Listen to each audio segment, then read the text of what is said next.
Welcome back to a Clinch Fight podcast. This is episode 10, where we will be talking about the highly anticipated third fight between Conor McGregor and Dustin Poirier. First, I want to welcome back my co-hosts, Mr. Ollie Theo and Mr. Josh Hurst. Boys, how are you doing? Nice to be back after another break. Yeah, nice to be back. I think it's perfect timing with what's going on. Yeah, definitely. It's been a while since I've recorded an MMA episode, but well done the last one you did, guys. That was really good. Really enjoyed the listening. Before we begin, I just want to give a mention to our advertisement, Manscaped, where you can get 20% off their products using the code CLINCH. If you want the finest gear to make sure those cherries are nice and safely trimmed, look no further than Manscaped. They are the best in the business. Trust me, your balls will thank you. But anyway, well said, Mike. Well said. Let's start off then. Let's talk about then the first fight. The second fight, the rematch, the highly anticipated rubber match between Conor McGregor and Dustin Poirier. It's one apiece. We'll talk about the last time they fought, Ollie. So the fight started off reasonably cagey, didn't it? And then all of a sudden, Poirier kind of turned up the heat and unleashed some lethal leg kicks, didn't he? And got the job done. He did. And it's a thing that has been going on for MMA for only very recently, where these calf kicks, and they're so effective because the calf muscle is very small. So when you hit the calf, there's nowhere for the impact to really go, which is what happened when you see on McGregor's leg. It all swells up. And then there's a nerve that runs down the back of the calf as well. And you see Demetrius Johnson in the second Henry Cejudo fight. He hits him with a calf kick and it hits the nerve, and his foot completely cramps, and he rolls over on his foot. And it's such an underutilized weapon for such a long time, which is now starting to change. And with McGregor's his boxing sort of stance since he came back from that Mayweather fight, he's been very boxing heavy, whereas previously, which we'll allude to later on in this, is like karate sort of in and out stance. Yeah, it wouldn't have been in such a good weapon as it was in that fight. Yeah, I think for someone like McGregor as well, who obviously relies quite a lot on his movement, doesn't he? And he's quite unorthodox in his kicks and the way he sets up his punches. When you take the legs away, it's a game changer, isn't it? Yeah. Yeah, I agree. I think you're right. I'm glad you touched on it. It just seems like calf kicks now is like a cheat code almost for people who aren't used to it, maybe. And like you said, for someone like McGregor, since he's sort of adopted that stance, he's very strong in his lead foot. If you're not checking that kick, you can see just how painful it looks. Immediately. You can see the swelling of it, like how quickly it looks awful. I think, like you said, for someone to plant their foot, not check it and eat those, it's like a cheat code almost, because I just think you're limited to how many you can take, and one leg down for someone like McGregor, you could see how that affected him in the second fight, because it basically disabled him for the whole thing. I think he was doing well beforehand as well. He looked kind of, as he does, striking on point, but I feel like just subtly Poirier flicking those kicks in here and there, and he was ending combinations of it. He's doing 1-2 and then a leg kick or something. Like, they all add up, and like I said, it seems like that was what basically set them apart when it came to it. Well, what stops Poirier from doing it again? Do you know what I mean? What if he does the same tactics? How is McGregor going to avoid that? He's going to have to. The most obvious thing he's going to have to do is he's going to have to check the kick. And to check the kick, all he literally has to do is lift his leg a little bit and turn the shin. So it becomes shin on shin. Yeah. Or you try and... He's also got to time that, hasn't he? He's got to time that defense, hasn't he? Yeah. I think Ollie touched on as well, it's about the stance as well. I think when he's in his karate stance, even though karate is still quite a low down, planted stance, at least he's on his toes a bit more. I think he was so heavy on his front foot, he made it so hard to react to the kicks, and you barely checked it throughout. So yeah, you got to check him, I suppose. But I think that'll be easily the thing on the forefront of his mind going forward, because it basically lost him the fight. Guys, I was wondering, obviously McGregor, he's been quite inactive, hasn't he, over the last 2 or 3 years, it's fair to say. Whereas Poirier, he's fought the best of the best. He's fought everyone in that division apart from Tony Ferguson, but I don't think he needs to visit that at the moment. But he's had some solid fights over the years. Max Holloway stepped up to fight him for the interim belt. He's fought Gaethje. He's fought Alvarez. He's fought Dan Hooker. He's fought McGregor. He's so what's the word? He's prepared, isn't he, for these fights? He's got the experience over the last few years, whereas McGregor's kind of been doing these super fights. Against the Mayweathers, he's been doing the odd. He did the odd one against Khabib, and he's having like a year out in between each one. Yeah. Do you think that could be that's the difference, really? Personally, yes. People say there's no such thing as ring rust, but then I saw a stat, and I don't think I'm going to get it exactly right, but it'll be very close. McGregor in the past 2 years, just before that second fight with Poirier, had I think 2 minutes of ring time, whereas Poirier had close to 80. Right. There's a massive difference just being in there and being in that sort of zone. I think it plays into the fight.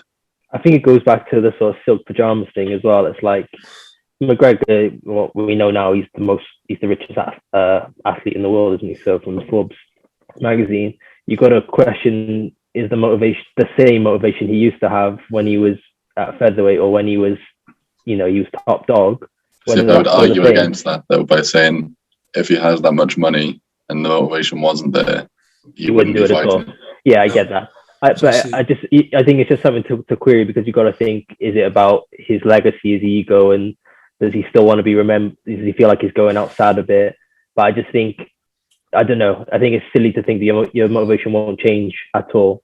Whether that's detrimental to him, I don't know. But I think he'll have different motivations than he used to when he had it all, when he was a contender. Sorry. So I don't necessarily mean that's a bad thing. It's just another thought, I think. I think personally, in my opinion, I think, when you become a father, I don't know what it's like, you do all, but I think him becoming a father, I think that changes everything. I think that's the motivation he needs at the moment. It's just whether or not he has the capability to do it anymore, whether he's past it. I think him being a father now, he probably wants to secure his legacy now, doesn't he? He wants his son to look back at him as being this ultimate fighting legend, even though, he is anyway, what he's achieved in the sport. But I don't think he wants to go out on top, doesn't he? And I saw a thing when he was on the come up in the UFC. I saw a quote from him that he basically said, whenever he gets paid from the UFC, he would spend almost all the money, because then it would make him more hungry to go back and win the next fight. And I kind of think of that, well, now when he can't really spend all his money unless he goes absolutely mental. Too much money to spend. So that does also make me question of, is that motivation going to be there?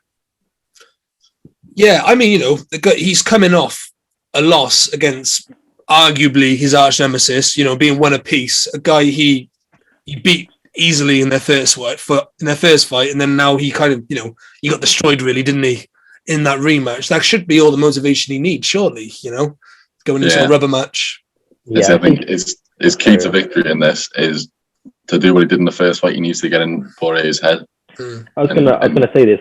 How much do we think that was maybe a part that he sort of missed out on last fight, because they were very respectful of each other, the whole thing. And like I said, in the first fight, that Poirier was just saying he's never hated someone so much like before a fight ever. And I think that's what McGregor was so good at, because of halftime he won. He beat Jose Aldo before he even got in the ring. He was all over the place. And you saw that by how he beat him straight away. So I don't know. I think that's such an important part of McGregor's game, which I would like to see a bit more, because I think maybe he just paid Poirier a bit too much respect last time, because he paid for it in the end, didn't he? So it seems like they've got a bit more bad blood now since all this charity stuff happened, and they've been calling each other out a bit more, which I like to see. So I think that is a really big part, and be interesting to see this week coming up how the press conferences go and how they stand. Does the old shithouse Conor McGregor need to come back for this fight? Yeah. But Poirier said after he won that second fight, the fight week was a lot easier because he didn't have to deal with the same shit that he did in the first fight. Yeah. So it clearly affects the fight.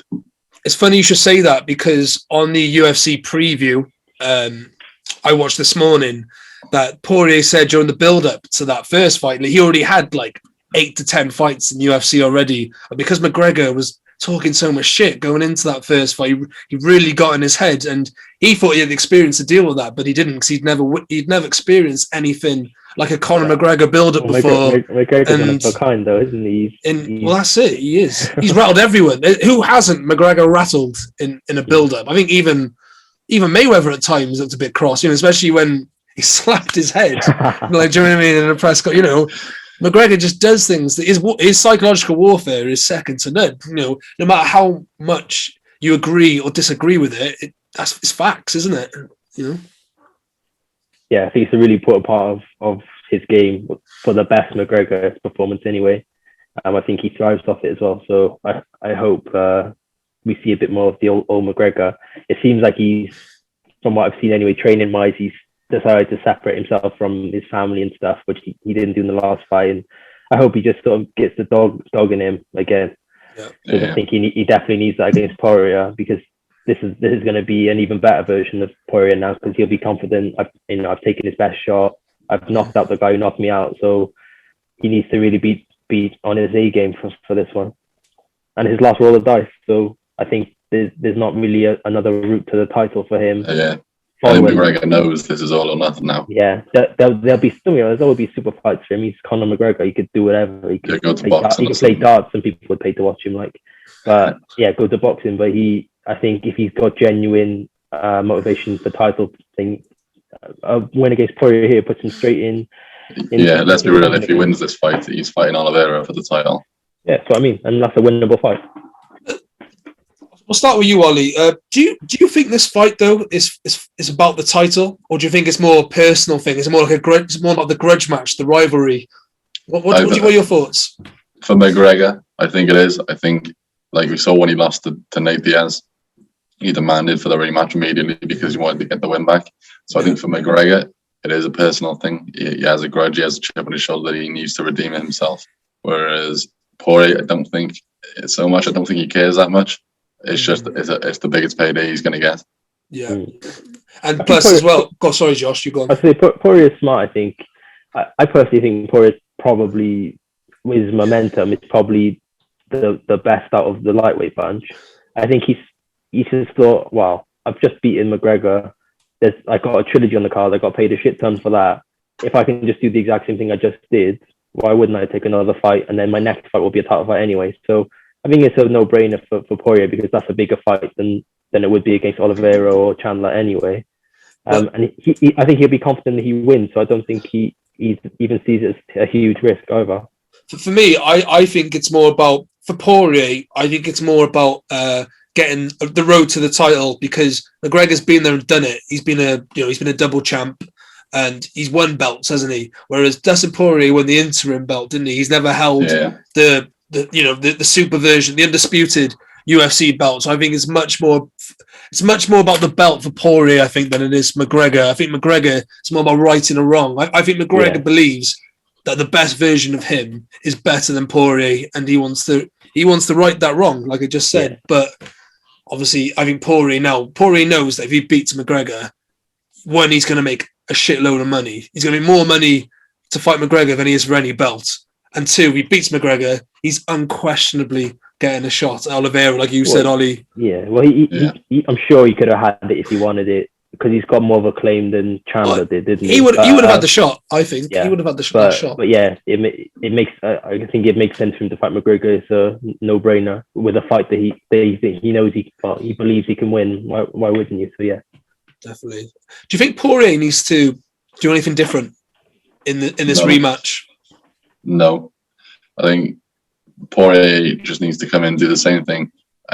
Maybe throw a few leg kicks, see how McGregor deals with them, and then he just needs to avoid the big left hand for the first 2 rounds, and then after that, it's just turn it into like all of his other fights, and make it like a dog fight, really scrappy, and then that's where Poirier thrives. You start seeing him like when he's fighting Gaethje and he's fighting Eddie Alvarez, where they're both tired, but he's still throwing like 10 punch combinations, and that's really McGregor. He's just hooking in the man. Yeah.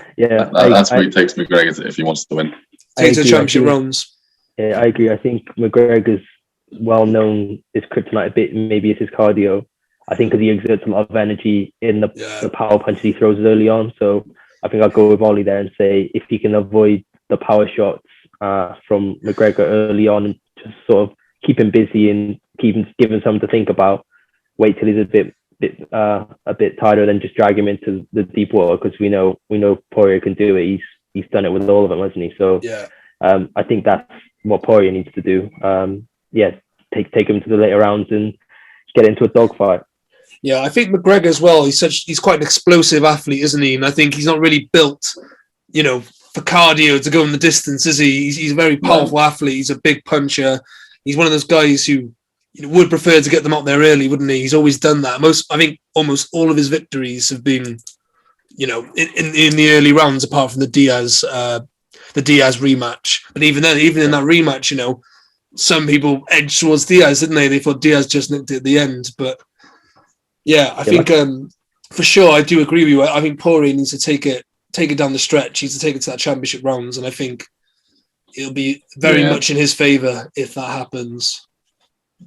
And then McGregor needs a fast start, and I think if he has a chance of winning, he needs to get back to sort of that karate stance where he's in and out, he's throwing kicks from every angle, and get an early finish in the first 2 rounds. Yeah, I think McGregor just needs to assert himself a bit more. I think the trouble is now he did clip Poirier 1 or 2 times in the last fight. Yeah, he did hurt him. Yeah, definitely. You could see it rocked him a little bit, but he sort of got his head together and that was fine. I just think now Poirier's going to be thinking in his head, right, I've taken his best shot against, you would have, I think whenever you get knocked out by someone, you're going to always have at the back of your mind, this guy has literally put me out before. So, but now that he's sort of weathered the storm of that, I think he'll be a bit more confident again. But I think McGregor, like I said, if he can get to his karate stance, maybe focus a bit more on his kicks and stuff as well. Because he's like Quadzilla, isn't he, as well? He is so strong. I just think he probably didn't use it as much as he needed to last fight. I think if he can just earn Poirier's respect, so he doesn't let him just dog him later on. I think that's what he needs to do. Really, just really focus on if he's going to go down that road of being explosive or trying to get the big shots in, just make each shot count and don't waste any energy on any. It doesn't have to be any fancy roundhouse kicks or anything. Just anything that hits. If it's his arms, if it's his leg, if it's his his body, anything. Just make it count because I don't think McGregor's got energy to waste. 100%. Mike, what would be your prediction for this fight then? How do you see this going, Mike? I've got to be honest, right? I'd really like to see Conor McGregor turn back the clock and get the job done like he used to. But like when I think about the fight, I believe Poirier has just a lot more to his game than McGregor does.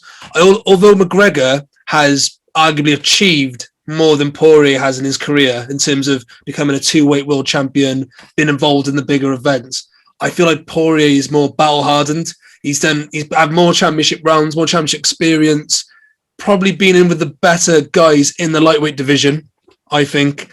I think he's more prepared for this fight, and I think it's Poirier's fight to lose. He'll never have a better opportunity to get to, and a better route to the world title. Like, he had to fight Khabib, arguably the greatest MMA fighter of all time, last time he fought for that title.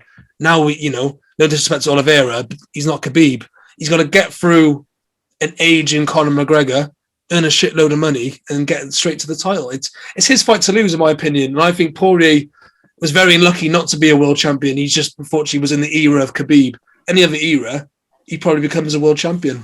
Yeah, so I would agree.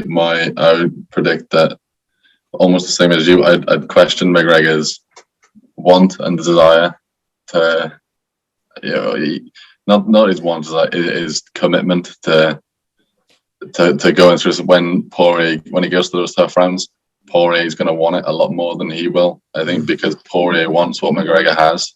Yeah. McGregor doesn't then have that motivation, which Poirier does, and I think that will give Poirier the edge. So my prediction is that would be Poirier takes it with a stoppage in the later rounds. I think I'm with you too there as well. I think it comes down to like head and heart. It's like I think it's Poirier's fight to lose at the end of the day. there's nothing from McGregor I've seen in the last and since to make me feel like he should win. But it's just one of them. It's still Conor McGregor for a lot of people. That's what the reason they're watching UFC anyway, isn't it? So yeah. It's if he can wind back the clock and find the magic, I don't doubt he's got the arsenal to do it. But there's so many different factors to which McGregor turns up and what we see from him. So I don't know. I think if I had to put money on it, I'd say Poirier late stoppage as well. But I reckon if you ask me just before the fight, after we've seen all the press conference and everything, I might have a different prediction for that. So I think a lot this week will tell us a lot about where McGregor is and maybe what his motivation's looking like, or if he's got into Poirier's head, things like that. So it's one of them. I think it's definitely going to be the best fight out of the three they've had. I think it's going to be. The first two rounds are going to be class. I think it's going to be a war, and I think they're both going to be hurt. And I think it's going to come down to who can take the most punishment further down the stretch, who can dog it out the best. And for me, I think that'll be Poirier. I think he will. I think, like Ollie said, I think Poirier just will probably want it a little bit more than McGregor. Do you know what I mean? He wants that belt. Do you know what I mean? He wants to retire as a world champion. You can argue interim champion is a world champion, but it's not the undisputed belt. And Poirier knows that he's got a good route to do it. And I think like you said as well, like he's proved to himself he's been into deep water. You can't get into much deeper water than him and Hooker. Like that was absolutely unreal. And Alvarez, do you know what I mean? The fights of Alvarez. And Gaethje. That's what I mean. He's been there and done it. But he knows how to get through them. Yeah, and win. He finds a way. And Max Holloway, having that in the back of your head, thinking, that I've been there, I've already been there. I've come through every time. I think that's just a different level of confidence that McGregor probably doesn't have. Because in terms of wars, like McGregor, Nate Diaz too, Chad Mendes maybe. So these are different. That was still a quick fight though, the Mendes one. Yeah, so it's like I don't know. It's one of them. I just think there's nothing telling us that Poirier shouldn't win, but then it's always that feeling like it's McGregor. So who knows who will turn up.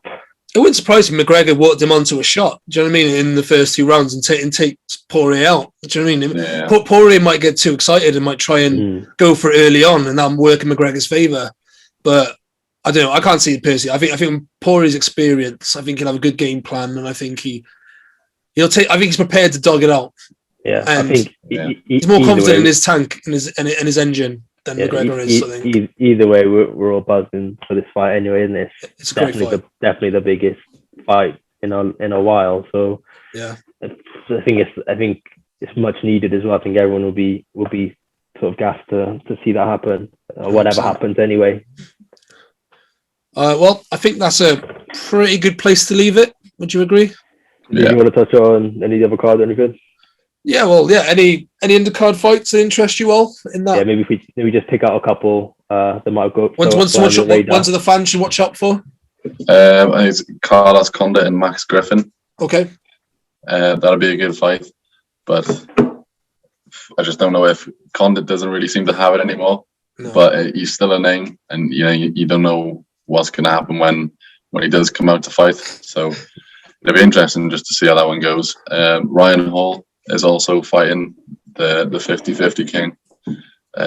Finally managed to get a fight. Yeah, they got Nico Price and Michael Pereira. I think some people might see some clips of Pereira because he does all crazy stuff. So that'll probably be a wild fight. I think even just the co-main event is a really good fight anyway as well. Gilbert Burns and Stephen Thompson. And Wonderboy, that's a really good fight. I mean, if Stephen Thompson get the victory there, who knows? He could get a top potential shot, couldn't he? Yeah, they're on about that, aren't they? They're saying that he's sort of on the cards then for a title shot. So if it's that last roll of the dice for him, definitely he seems like Wonderboy's been round.